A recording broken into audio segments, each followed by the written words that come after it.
Buenos días a todas y a todos. Muchas gracias por acompañarnos y espero que el refrigerio que está ahí en la entrada pues les venga bien a todos. Para mí es un gusto estar en esta mesa de moderador, reciente integración aquí en el instituto y también por acompañar los trabajos de los estudiantes y la compañía de la doctora Sofía. Bueno, continuando con el programa del coloquio de la maestría, me voy a permitir presentar a la doctora Sofía Contreras y después dar y recordar un poco la dinámica de la sesión. La doctora Sofía Contreras Roldán es docente de la Universidad Autónoma de Baja California y del Centro Universitario de Estudios Xochicalco. Recientemente, sus distinciones más actuales que tiene es el reconocimiento al mérito escolar del doctorado en Ciencias Educativas, recientemente lo obtuviste. Sus publicaciones también más recientes son las que distinguen y están un poco también asociadas a esta temática, que son la producción de la medida de inflación de los resultados de la entonces prueba enlace, y un libro como coautora que se titula Brechas de Aprendizaje en México, Tendencias 2000-2015, también publicado en 2019 por el Instituto Nacional de Evaluación de la Educación. La mesa que van a presenciar el día de hoy se titula Diseño, Desarrollo y Validación de Instrumentos para el Ámbito Educativo. Los participantes, Liliana Parra y Brando Bernal, nos harán su presentación. Como saben, chicos, la dinámica de la sesión es que tienen 15 minutos para hacer su presentación. Posterior a los 15 minutos, la doctora Contreras va, durante 10 minutos o menos, lo que ella decida, va a compartirles sus reflexiones para llevar un correcto tiempo de la mesa. Saben, hay una tarjeta amarilla que les indicaré cuando les falten 5 minutos para su presentación y una terrible tarjeta roja que indica que falta 1 minuto. Bien, pues sin más por el momento, les cedo la palabra primero en el orden también como están organizados a la Liliana Parra con su trabajo. Muchas gracias, adelante.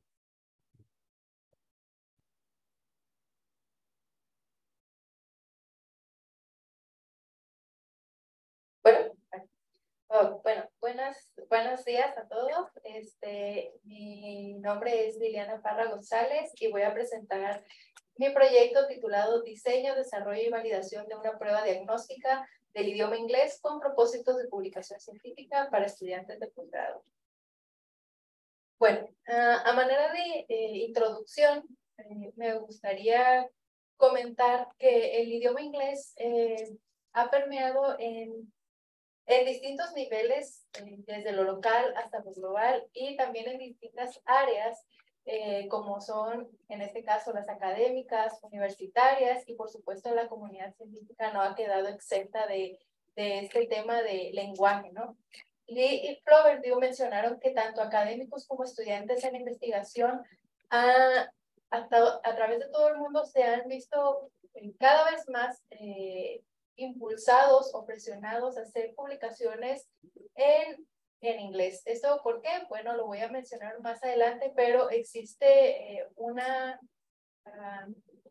existe mucha presión de parte del idioma inglés, ya que concentra gran parte del conocimiento científico. Bueno, dentro de los antecedentes, a manera de introducción también me gustaría comentar que el término lengua franca se ha ido evolucionando a través de la historia y en los últimos años ha sido muy ligado a lo que es el idioma inglés por su influencia en distintos fenómenos y uno de los más importantes que es la globalización. Quise contraponer dos realidades en estos dos puntos, primeramente lo que es el inglés y su importancia en el ambiente científico, ya que es un componente importante para la internacionalización, no solo a lo que es la comunidad científica, sino también dentro de revistas y bases de datos. Y pues esto también afecta a la visibilidad que tienen los artículos científicos. Y como lo mencionaba, en contraposición está la realidad en el sistema educativo mexicano, ¿cuáles son esas acciones que han abonado, ¿no?, a que se responda a esta necesidad. Y bueno, según los datos arrojados por la INCO, COMEPO, entre otros, señalan que solo el 36% de los estudiantes universitarios que egresan cumplen con el requisito mínimo del dominio del inglés. ¿Sí? Entonces, esto pues hace una disonancia entre los requerimientos o las expectativas nacionales, o bueno, globales, y la realidad que nos enfrentamos nosotros que pertenecemos al sistema educativo. Para eso, pues, surgen distintos puntos dentro del planteamiento del problema. Primeramente, que a manera general, los resultados de distintas pruebas estandarizadas demuestran que el dominio del inglés es muy bajo en la población en general. Y bueno, este nivel bajo, que también está presente dentro de los egresados y de licenciatura e incluso de posgrado, pues tienen dificultades, ¿no? Como dice aquí, el bajo dominio del inglés afecta a quienes deciden estudiar el posgrado en investigación o en particular a los interesados en publicar artículos científicos. Y bueno, esto nos lleva al tercer punto, que el acceso a los medios de difusión representa un reto, ya que el 21.8% de los libros publicados en el mundo están en inglés y el 45% de las publicaciones académicas también lo están. Entonces, si existe una barrera de lenguaje, pues hay un déficit de acceso a la información. Y por último, que a través de la revisión de la literatura que ahorita mostraré, nos presentan esta problemática o más bien esta necesidad de pruebas contextualizadas y focalizadas para responder a estas necesidades concretas, ¿no? Que es, en este caso, al nivel académico, a nivel universitario, la exigencia de un dominio de la lengua más grande o más alto. Y por eso nos lleva a la justificación, que tengo esta frase aquí por Salager Meyer: la producción científica, tanto la acumulación y generación del conocimiento, está relacionada estrechamente con el inglés.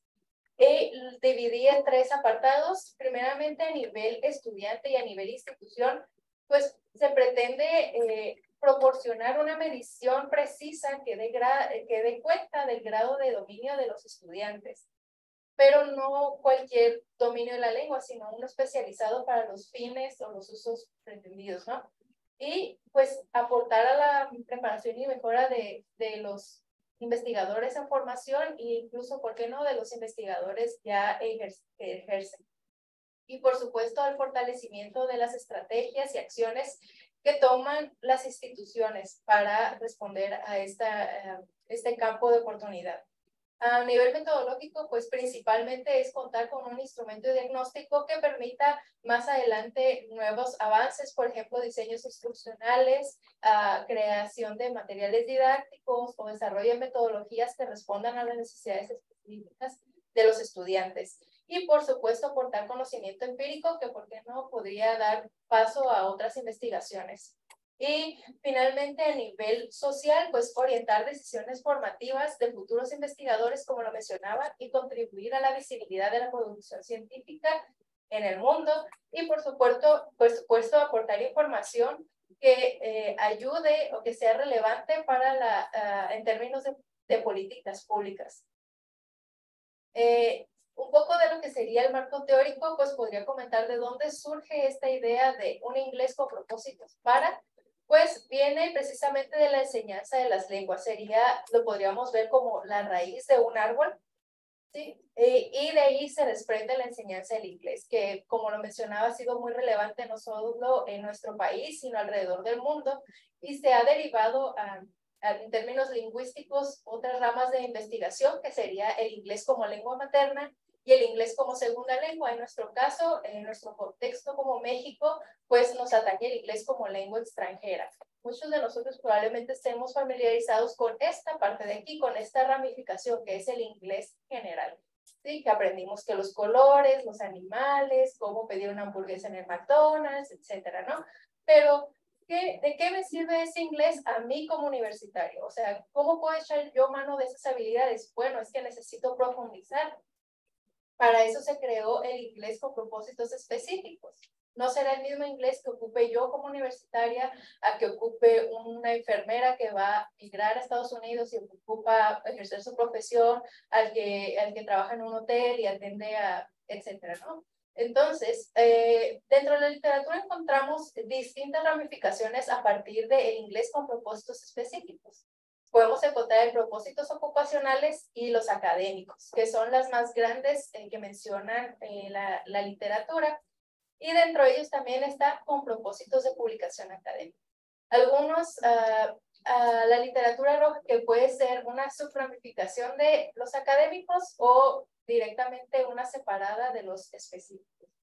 De igual manera, esto se debe a que es una rama naciente apenas de la lingüística y de la investigación, entonces más adelante vamos a observar en la búsqueda de la literatura que justamente pues no utilizamos ese término para la búsqueda, ya que en una primera revisión los resultados arrojados fueron muy pocos, entonces tuvimos que ampliar un poco los criterios de búsqueda y sobre todo estas palabras clave para que nos arrojara más información acerca de las metodologías, pero sobre todo de las pruebas aplicadas en este sentido. Estos fueron los criterios utilizados para el refinamiento de la búsqueda y finalmente se encontraron 231. De todo esto se hizo un tamizaje de estos artículos seleccionados y solo se encontraron relevantes 32, de los cuales se analizaron y se encontraron bastantes datos que nos ayudaron no solo a afirmar el marco teórico, sino sobre todo el metodológico y lo que se ha hecho de manera empírica en las pruebas. Esto nos llevó a una discusión muy interesante acerca del uso de los marcos de referencia.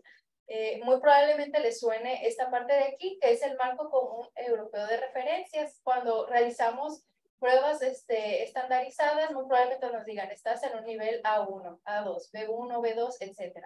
Este es un marco de referencia que se utilizan en las lenguas para marcarnos en qué nivel nos encontramos, ¿no? Sea básico, intermedio o avanzado.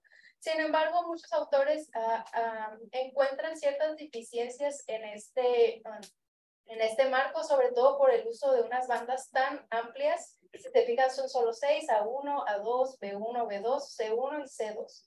Ante esto también respondió Pearson, quien tuvo la intención de realizar exámenes o pruebas más focalizadas para niños, adultos e incluso contextos académicos, y encontró justamente esta problemática, que las bandas son muy grandes y que incluso existen unas discrepancias de tamaño. Si se fijan, B1 es más grande que A1 o que C1, C2. Entonces esto complica un poco a la hora de la medición. Para esto ellos realizaron una búsqueda exhaustiva de indicadores en la lengua, que son estos que se encuentran acá, del marco común, del autor North, y también Pearson aportó algunos descriptores o indicadores.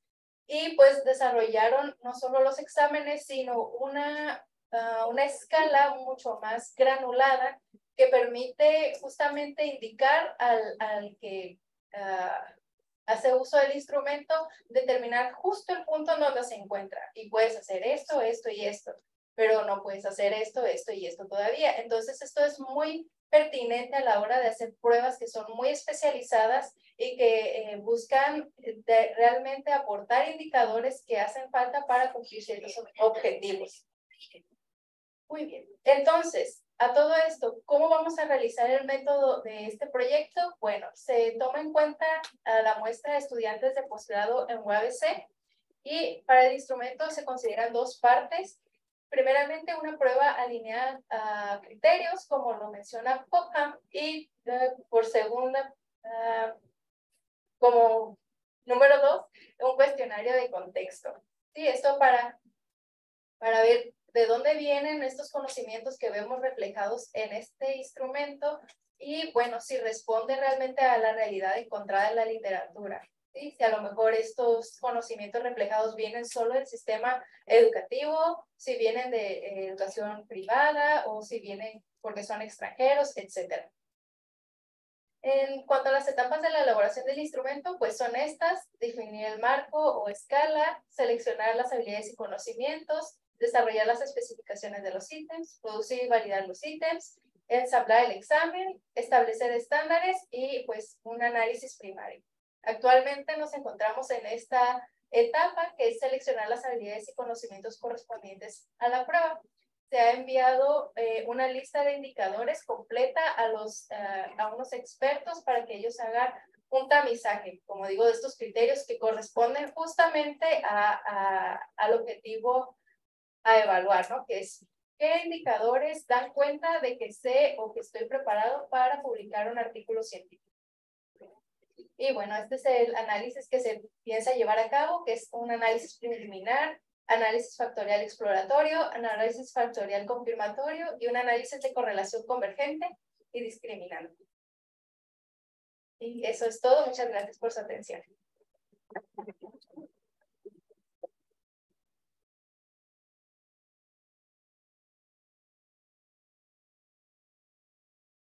Muchas gracias, Liliana. La doctora Sofía, si gusta compartirnos sus reflexiones, por favor.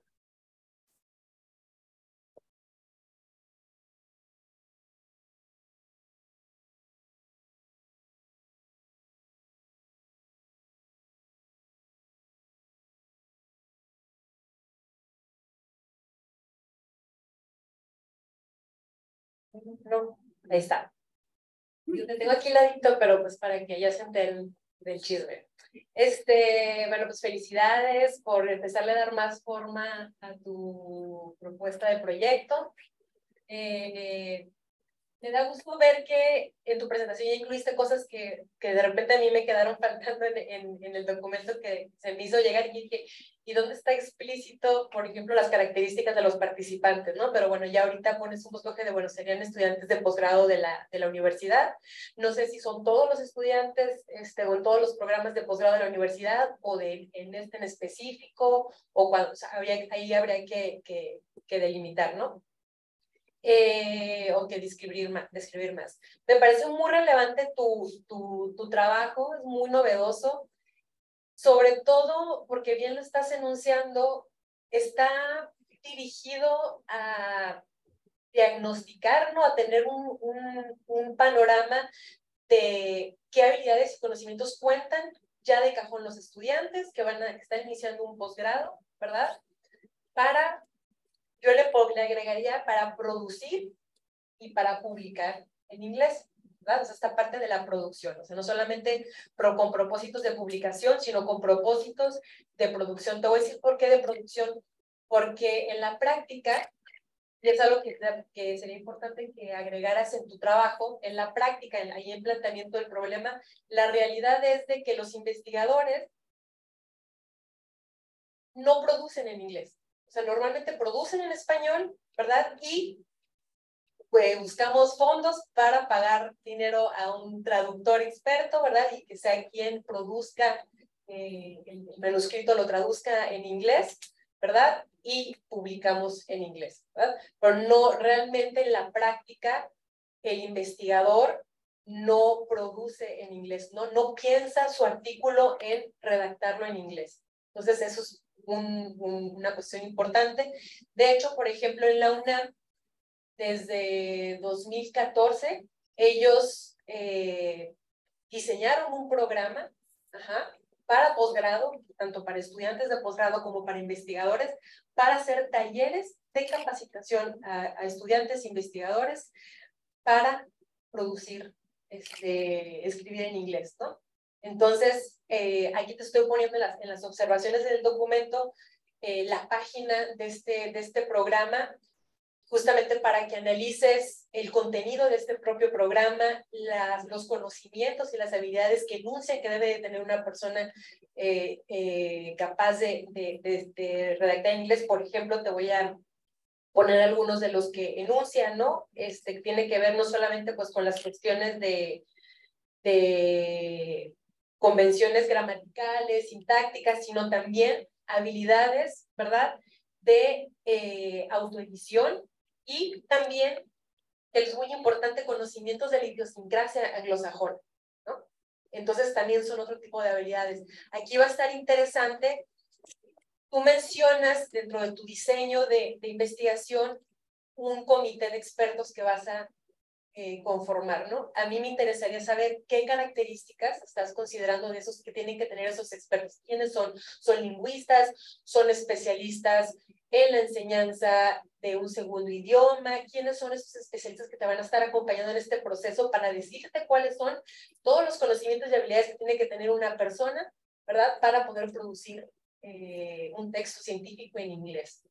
Ajá. Entonces me gustaría que ahorita me platicaras qué características estás pensando que tienen que tener estas personas, porque va a ser clave, porque al final de cuentas, tú cuando estés construyendo tu marco, ajá, o sea, ¿qué es lo que está evaluando tu prueba? Aquí va a estar interesante que tú vas a proponer un modelo cognitivo, ajá, independientemente de lo que digan estos otros marcos internacionales y todo eso, un modelo cognitivo de cómo es el procesamiento, ¿verdad?, de una persona a la hora de producir en inglés, qué tipo de habilidades tiene que tener, ¿no? Además de saber inglés, digo, porque yo sé inglés, pero ya que me pongas a escribir un artículo científico en inglés, pues ya hay cuestiones de criterios de los que piden las propias revistas internacionales, etcétera, ¿no? Pero es muy importante tu tema, sobre todo porque tú manejabas estadísticas de los libros, ¿no? Pero en realidad el 90% de las revistas que están circulando ahorita en el mundo, el 98% están en inglés. Entonces, si no estamos publicando en español, ¿cuántas oportunidades de publicar en otras revistas no estamos perdiendo? Si el 98% de las revistas, ¿verdad?, científicas son en inglés. Entonces, no estamos perdiendo, eso lo tienes que poner en tu problema, ¿no? O sea, poner este foco de, mira todo lo que nos estamos perdiendo. Aquí sería también importante que en tu planteamiento del problema, y que también parte de los antecedentes, ver si existen estadísticas en México, ¿verdad?, de cuánta es esta producción científica que existe en inglés, ¿no? A lo mejor con así tienes cifras, ¿no?, de los informes estos que hacen sobre el estado actual de la ciencia, seguramente tienen en producción científica algún dato acerca de cuánto de esa producción científica que se realiza en México es en inglés, ¿no? Entonces, para que rescates ese dato y puedas todavía visibilizar más este problema o esta necesidad que existe, ¿no? En desarrollar esta competencia en los investigadores o futuros investigadores. Digo, no solamente el tener lana, dinero para pagar a alguien que traduzca, sino que ellos produzcan en inglés, ¿no? Que es una complejidad, pues, muy particular, porque es capacitar, ¿no? Son habilidades adicionales que tienes que agregar a las que debe tener uno. O sea, para empezar, que sepan elaborar un artículo científico en español, ¿no? Y después de esa complejidad, pues hacerlo en otro idioma, ¿no? Un segundo idioma, que es otra complejidad muy distinta, ¿no? Son otras habilidades las que se ponen en juego. Entonces, eso sería importante. También a mí me gustaría sugerirte que los motores de búsqueda que empleaste para tu revisión sistemática de la literatura, tú pusiste English y después pusiste measurement y después pusiste, bueno, no me acuerdo cuál era el otro motor de búsqueda, pero yo te sugeriría que lo hicieras más fino, porque no es English nada más. En específico, ¿qué cosa de English es? Writing skills. O sea, no solamente es inglés, ¿no? Es la habilidad de escribir en inglés. Entonces, haz más fina tu búsqueda, ¿verdad?, para que te arroje instrumentos que evalúen esa habilidad específica en inglés, writing skills, ¿vale? Y seguramente te va a depurar o te va a abrir otros trabajos que se acoten más a lo que tú necesitas saber, ¿vale? También otra cosa que me interesaría saber es ¿quiénes estás considerando que son los principales usuarios de este instrumento que vas a desarrollar? Te voy a decir por qué. Porque dices, bueno, sí, pues el usuario que lo haga el examen va a saber en qué áreas tiene fortalecidas y cuáles tiene que mejorar, ¿no? O para diseñar, decías ahí, diseños instruccionales, ¿no? Para, me imagino, elaborar cursos de capacitación para reforzar estas áreas. Pero te voy a decir una cosa, en posgrado, por ejemplo, igual, UNAM hace un examen, desarrolla un examen específico para la comprensión lectora en inglés de nivel posgrado. Entonces pero eso es un examen que ellos aplican, no diagnóstico, o sea, es un examen filtro. Entonces, tú quieres estudiar tal maestría, bueno, haz este examen que diseñamos nosotros para ver si comprendes el nivel, si eres capaz de comprender textos en inglés, pero ya a un nivel de posgrado, ¿no? Entonces ya el estudiante lo hace y con base en ese resultado, pues, seleccionan o no, ¿no? No les interesa a ellos ayudarte a que comprendas en inglés, ¿no? Sino tú ya tienes que venir de cajón con esa habilidad, ¿no? Entonces yo no sé si haya universidades o programas que tengan ese interés de diagnosticar, ¿verdad? O quién sería el usuario, o sea, qué programa o qué instancia sería el usuario de este instrumento, ¿no? Que podría realmente aplicarlo y diseñar cosas para, ¿cómo se llama? Un programa como el que utiliza la UNAM para desarrollar esas habilidades en estudiantes que o ya están estudiando, ¿verdad? O que van a egresar ya de un programa de posgrado o que van a ingresar, ¿no? Entonces me gustaría que me platicaras un poquito cómo te imaginarías ese escenario. Bueno, muchas gracias por sus comentarios. Voy a atender a ellos dentro de mi documento. Y bueno, hubo varias preguntas. Trataré de irme en orden. En cuanto a los expertos que utilizamos, para esta primera etapa, a los que se les mandó los indicadores que harán el tamizaje de los descriptores que se utilizarán en la prueba, pues consideramos personas que estuvieran no solo expertos en la lengua, sino que también expertos en la publicación en inglés. Entonces, bueno, por cuestiones de anonimato, no mencionaré nombres, pero es una investigadora que tiene publicaciones en inglés, también es docente del idioma, y bueno, tiene las competencias que buscábamos justamente como experta y también una traductora que justamente hace este trabajo de pasar los artículos del español al inglés. Entonces, pues también tiene conocimientos de ambos mundos, ¿no? No solo de la lengua, sino también de la publicación, de lo que son los textos. Y bueno, en cuanto a los principales usuarios de este instrumento, pues primeramente, como ya lo comentaba, sería el estudiante, ¿no? Que él conozca cuáles son las competencias que ya tiene adquiridas y cuáles les hacen falta.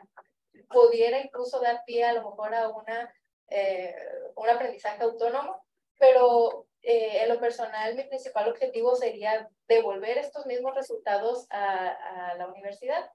Buscamos tener acceso a la coordinadora de los posgrados aquí en la universidad para que nos dé acceso a los posgrados y ofrecer el instrumento pues, como parte del pilotaje y también de la aplicación de la prueba.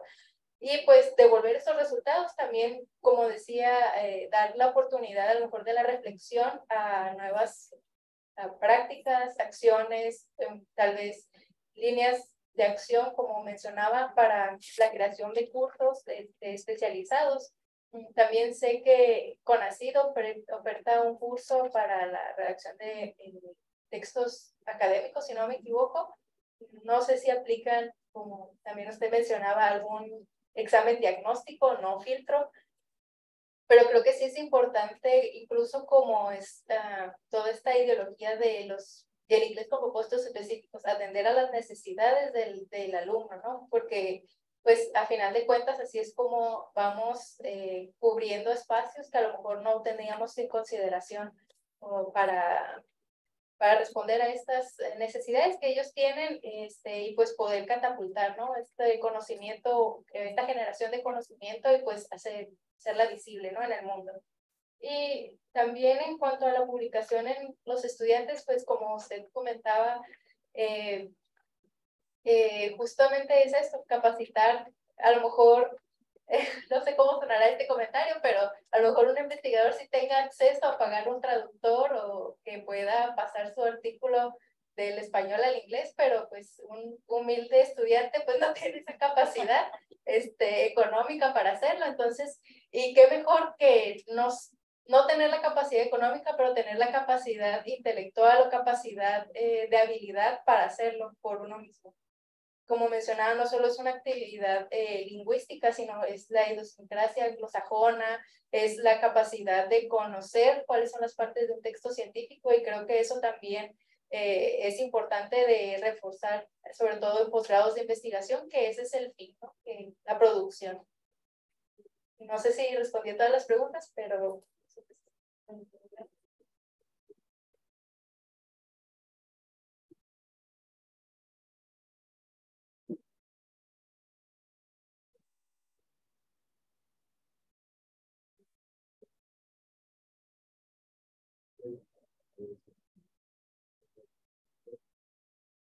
Hola, ya.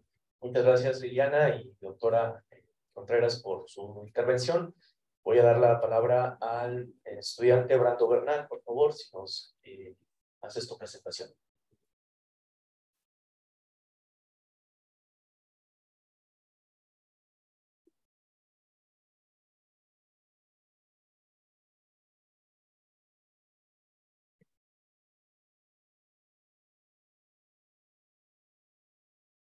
Bueno, primero que nada, agradezco a todos las personas que nos acompañan, tanto en modalidad presencial como en modalidad virtual. Me presento, mi nombre es Brando Bernal Tenebro y voy a hablarles sobre el diseño, desarrollo y validación de un instrumento para medir el bienestar docente. Proyecto asesorado por mi director de tesis, el doctor Juan Carlos Rodríguez Cosillas.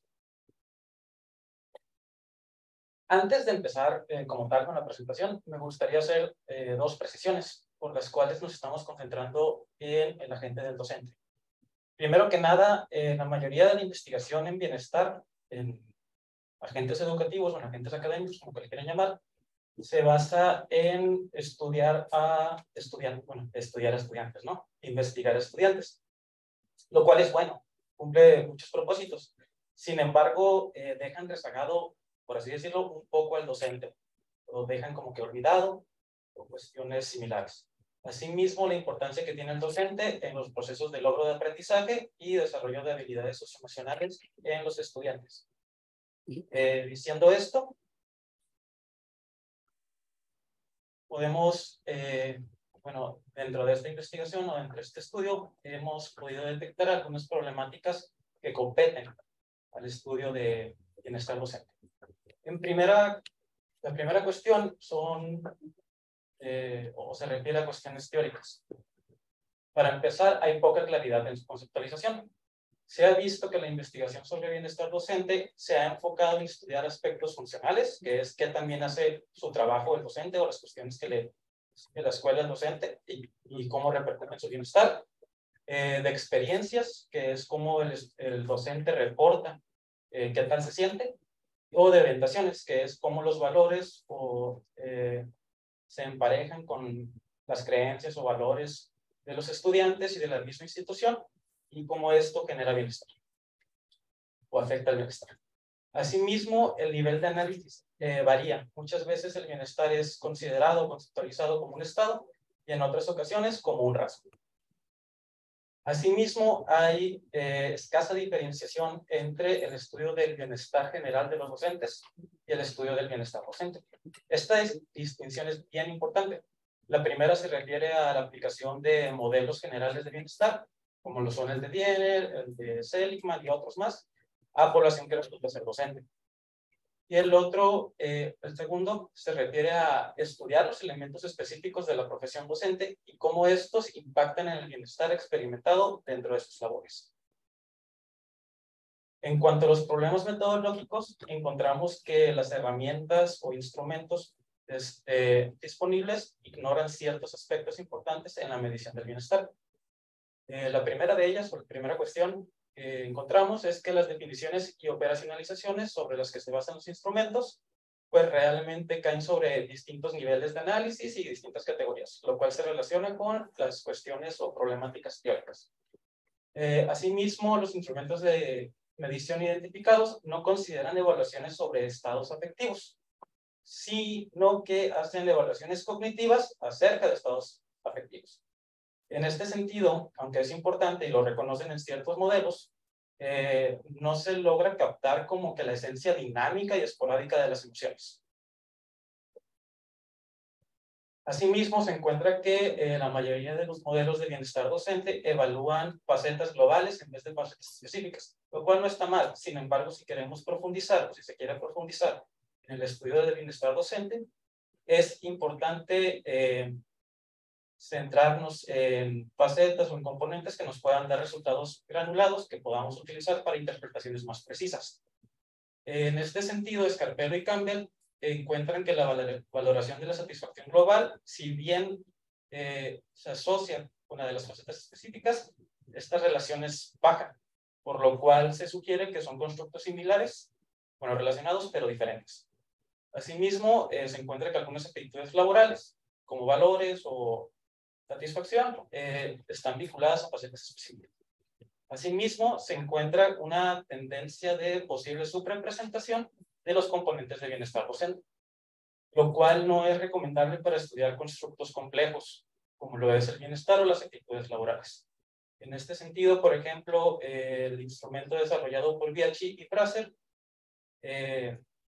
por poner un ejemplo, evalúa la satisfacción laboral de los docentes solamente con una pregunta, lo cual también para sus propósitos está bien. Sin embargo, si queremos una interpretación o datos que nos arrojen más o que podamos trabajar más con ellos, pues hay que superar esta postura económica. Asimismo, en cuestión o en contexto mexicano, se encuentra que se le da un trato superficial y se le emplea como término global en los documentos de la Secretaría de Educación Pública. Dicen y mencionan que el bienestar es súper importante y que el objetivo de la Secretaría y del gobierno mexicano es que todas las personas alcancen un cierto grado de bienestar. Sin embargo, no dicen qué es bienestar. Entonces, alcanzar qué o alcanzar el cómo, pues se vuelve muy complicado. Por último, hay poca producción académica que utilicen o que empleen instrumentos validados y confiables en contexto mexicano, lo cual hace o desdibuja los alcances y limitaciones, y por lo mismo, los beneficios del estudio del bienestar docente no pueden ser aprovechados por tomadores de decisiones. Bueno, todas estas problemáticas nos han llevado a la necesidad de elaborar, de diseñar, desarrollar y validar un instrumento que pueda captar, medir el bienestar docente específicamente en docentes de secundaria de Baja California. Estos objetivos o este objetivo general se piensa alcanzar a través de la realización de estos o el cumplimiento de estos objetivos específicos. El primero de ellos, realizaron una revisión sistemática de los fundamentos teórico-epistémicos del concepto de bienestar docente. El segundo, presentar un marco conceptual y metodológico que facilite su medición. Posteriormente, proponer un modelo hipotético deductivo que permita operacionalizar de manera adecuada el constructo. Una vez tengamos operacionalizada, pues elaboración de instrumentos y obtener evidencias de validez del aspecto de contenido, de la estructura interna y de relación con otras variables, así como obtener evidencias de confiabilidad y precisión y de imparcialidad. Okay. Como parte del diseño y desarrollo y validación de los instrumentos, estos se tienen que basar en un modelo subyacente, hipotético subyacente, sobre el cual se dan las interpretaciones. Debido a que todavía nuestro modelo todavía no está comprobado, se le denomina modelo heurístico. Y este tiene como propósito principal capturar el grado de bienestar docente a través de la medición de variables subjetivas individuales relacionadas con el trabajo docente. A su vez, estas variables representan categorías de análisis sobre aspectos funcionales, que es qué tan bien hace el trabajo el docente o qué también se siente el docente haciendo su trabajo, y de experiencias, o sea, qué tanto reporta estar bien o presentar malestar. Estas variables se pretenden medir a través de tres componentes relacionados. Un componente hedónico, un componente eudaimónico y un componente de autoeficacia. El componente de bienestar hedónico se entiende como las experiencias subjetivas de disfrute y de satisfacción con la vida. Se puede decir que también me la estoy pasando ahorita, o cuál es mi grado de felicidad. Algunos teóricos lo denominan así. Bueno, se pretende medir el componente hedónico de los docentes a través de la satisfacción laboral. Pues se pueden encontrar que dentro de la literatura se hacen las evaluaciones hechas, se pueden distinguir entre mediciones cognitivas o mediciones afectivas. Para medir el componente cognitivo de la satisfacción laboral, se pretende estudiarlo a través del modelo de Cornell desarrollado por Halding y Judge. Y el componente afectivo será estudiado a través de la teoría de eventos afectivos desarrollada por Weiss y Biel. El componente de bienestar de eudaimonia se define como las experiencias y acciones enfocadas en alcanzar la virtud, la excelencia y el pleno desarrollo de los potenciales humanos. También todo eso es considerado o llamado daimon, desde una interpretación o desde una concepción clásica. También desde una concepción o interpretación clásica, el daimon o la eudaimonia se refiere a alcanzar o hacer todo esto que realmente vale la pena perseguir en la vida. Es decir, encontrarle como que un sentido a la profesión docente, encontrarle un sentido al impacto que está haciendo el docente en la sociedad y demás cosas. Para estudiar el componente eudaimónico, el presente estudio adopta la teoría de la identidad eudaimónica, en donde se identifican dos componentes principales: la autorrealización, que es cómo alcanzar la realización de estos potenciales, y los sentimientos de expresividad emocional, que indican que la persona está alineada con su daimon. Y por último, la autoeficacia se entiende como aquellas creencias del docente sobre su capacidad de realizar las labores. En particular, es útil conocer este tipo de componentes debido a que un alto nivel de autoeficacia otorga un fuerte sentido de control sobre el bienestar de los docentes. Para estudiarlo, se propone utilizar o ampliar el modelo de Tashomik, Moran y Hoy para adecuarlo o representar adecuadamente el perfil docente deseado por la educación básica, desarrollado por la Secretaría de Educación Pública y la Unidad del Sistema para la Carrera de las Maestras y los Maestros, la UCICAM, debido a el impacto que tiene en la promoción, desarrollo y permanencia de los docentes en el sistema de educación básica. El método. Se propone un estudio de tipo psicométrico de diseño, desarrollo y obtención de evidencias de validez de constructo para la elaboración de un instrumento de validez y de bienestar docente.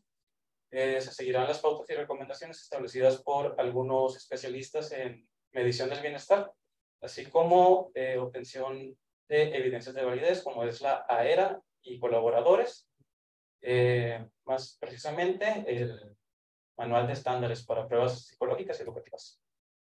Los participantes o las personas a las cuales se pretende aplicar el instrumento serían docentes. Como criterios deben de cumplir que laboren como docentes, obviamente, impartir clases en instituciones de educación secundaria incorporadas a la Secretaría de Educación Estatal de Baja California, contar con un título para practicar la docencia o un título afín según los lineamientos de la SEP, y consentir el uso ético que se le dará a los resultados. Nuestra operacionalización de bienestar docente, en consonancia con el marco teórico presentado, el modelo heurístico, comprende 3 dimensiones. El primero, el bienestar hedónico, se subdivide en 2, satisfacción laboral y afectos presentes en el trabajo. Posteriormente, el bienestar eudaimónico también comprende 2 dimensiones: eudaimonia basada en el funcionamiento docente y en las experiencias de la labor docente. Por último, la autoeficacia nada más tiene un componente, que es el de la autoeficacia docente, y ahí se pueden observar los indicadores. Para el cumplimiento de los objetivos y el desarrollo de la investigación, se consideran 7 etapas. Aquí se presentan las etapas y las actividades a desarrollar. La primera de las etapas es la revisión sistemática de la literatura. La segunda es el diseño y desarrollo del instrumento, que ahí es donde actualmente estamos, en definir el marco general del instrumento y generar las especificaciones.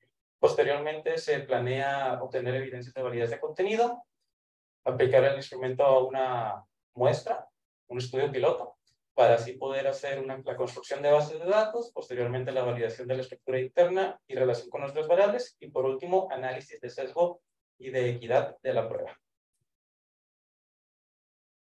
Y eso es todo por mi parte. Les agradezco.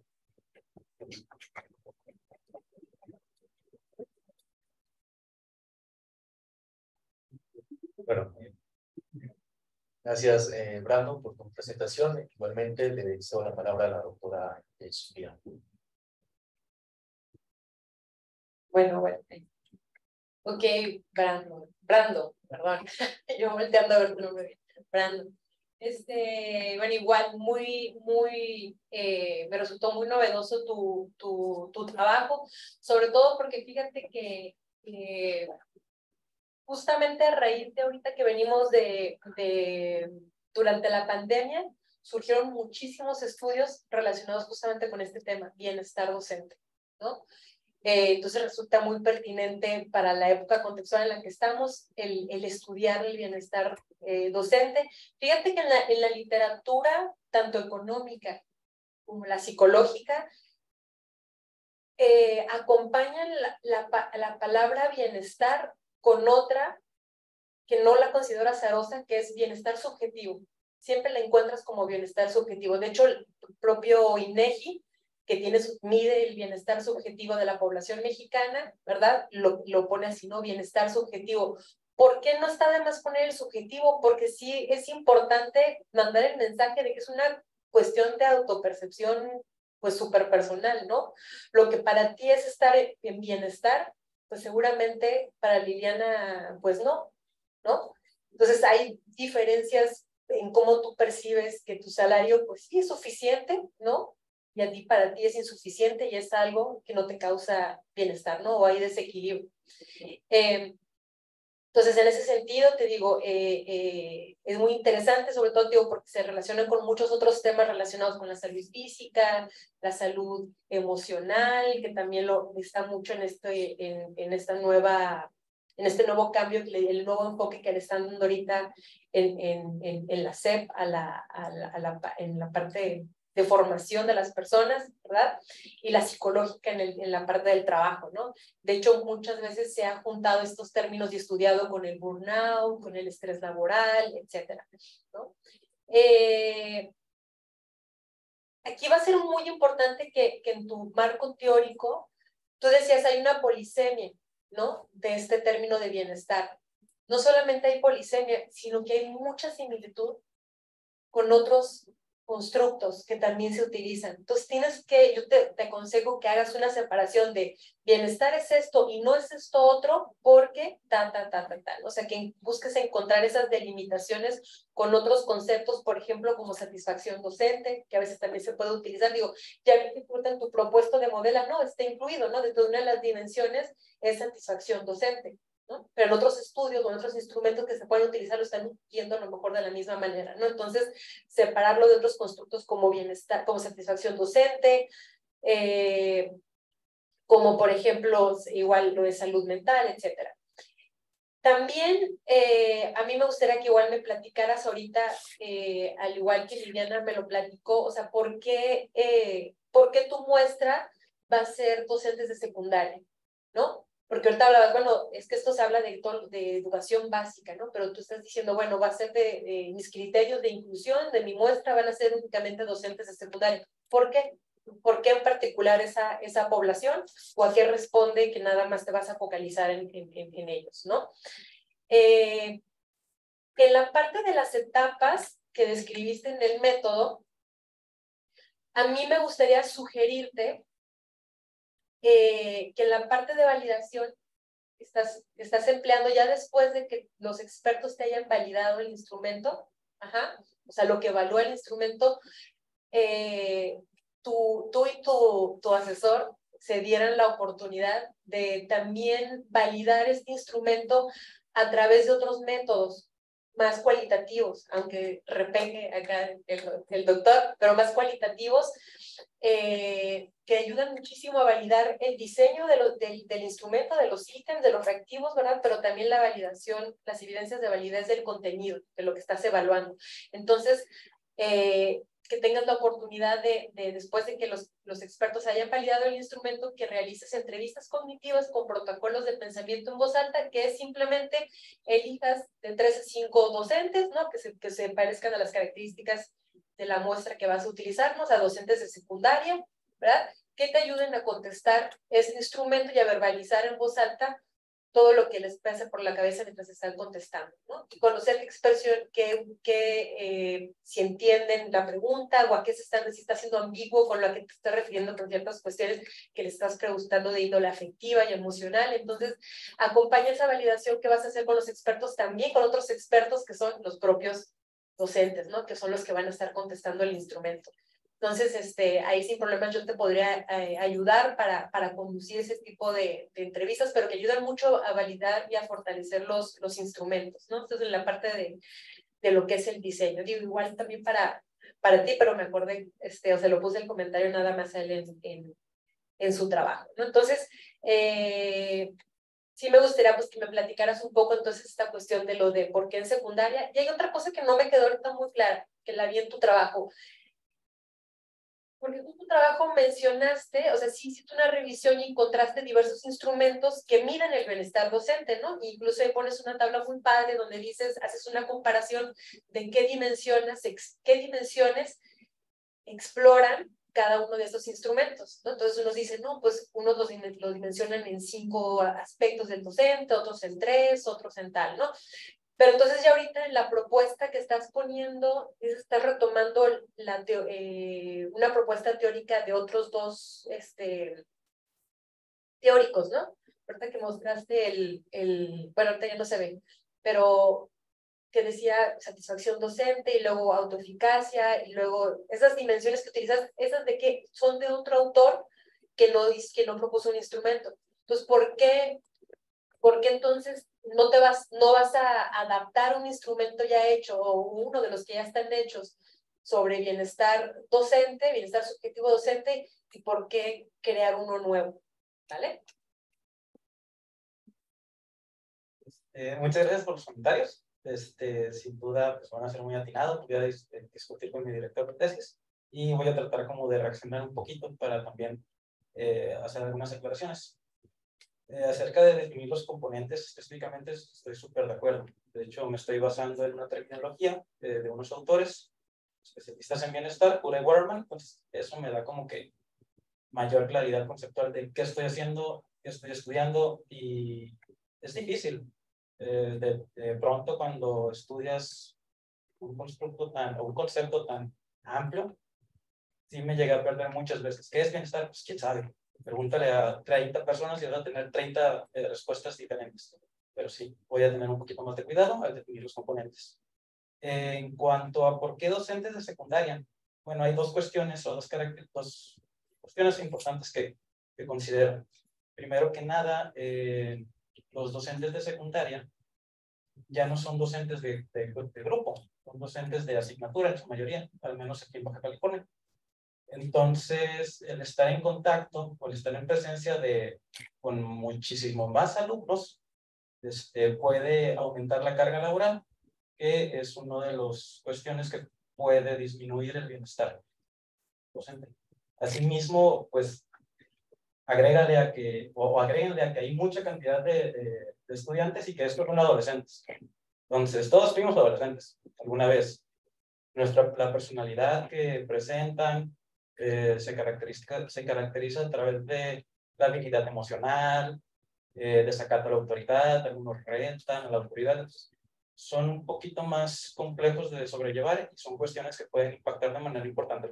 Por eso la precisión a docentes de secundaria me pareció como que más relevante para ellos que para un docente a lo mejor de educación primaria o preescolar. Acerca de los métodos colectivos, sí. Está interesante ese tipo de entrevistas colectivas para obtener evidencias del proceso de respuesta. Lo voy a tomar en consideración y lo voy a discutir con mi tutor. Y la última cuestión era de instrumentos. ¿Por qué no adaptar uno? Lo que pasa es que también en los instrumentos no se hace, o de acuerdo con la terminología propuesta por Cura y Waterman, se combinan indicadores eudaimónicos, indicadores hedónicos y algunos de autoeficacia entre las mismas componentes, lo cual, según el estado o lo que he percibido del estado actual de la literatura, no es una cuestión, en la mayoría de los casos, intencional. Entonces, al momento de querer establecer una red nomológica clara, se hace o se dificulta esta tarea, ¿no? Le digo, es como el viejo cada quien define el bienestar como se le venga en mente, o no se le venga en mente, pero de acuerdo a lo que observa. Entonces, espero haber respondido algunas de las cuestiones, y las que no, pues ya voy a tomar más asuntos con mi tutor. Muchas gracias. Sí, gracias. Bueno, yo nada más, para retomando lo último que estás diciendo, sí, o sea, al final de cuentas, o sea, exacto. Al final yo creo que tú, de hecho, lo tienes ahí puesto en tus objetivos, ¿no? Y en tus etapas, en una de tus actividades de una de las etapas, operacionar tu constructo. Entonces tú vas a tener que tener esa tarea de proponer tu propia definición de qué es bienestar, ¿no? Con una mirada ya retomando lo que otros teóricos, cómo la han conceptualizado, qué elementos han integrado esto, cuáles han dejado fuera, ¿no? Que no son parte, etcétera. Y ese va a ser, pues, al final un aporte tuyo, ¿no? Muy importante desde el contexto mexicano de decir, esto es bienestar, ¿no? Esto es bienestar en educación secundaria, ¿no? El bienestar docente es de esta manera. Y también que va a responder a tus propias necesidades como investigador de qué quieres saber sobre el bienestar, porque a lo mejor va a haber otros aspectos, ¿verdad? Que son parte, son dimensiones que son parte, pero a lo mejor medirlas en un instrumento, ¿verdad? Como tal, pues no es tan fácil. Entonces también tú vas a tener que delimitar qué sí mide y no va a medir tu constructo en tu instrumento, ¿verdad? En función de eso.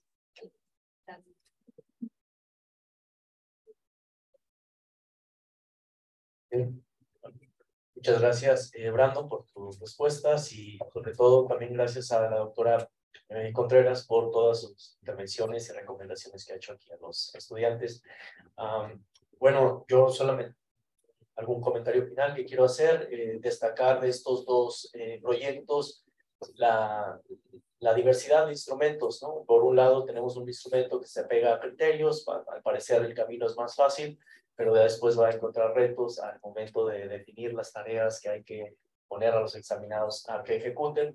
Por el otro lado, Brandon, desde un enfoque más normativo, pues está en la discusión de la teoría y decidir qué enfoque es el más adecuado para después realizar las tareas del que va a poner a prueba a los examinados. Entonces, también el apego metodológico me ha gustado bastante en ambos y les deseo todo el éxito en sus proyectos. Como parte del coloquio, me voy a permitir leer alguna constancia indicaba la doctora Rubí, que era un poco lo que podemos darles a cambio por su participación y colaboración. La constancia que se emite desde aquí del instituto dice que estará dirigida a cada uno de ustedes por su participación, ya sea como ponente o comentarista,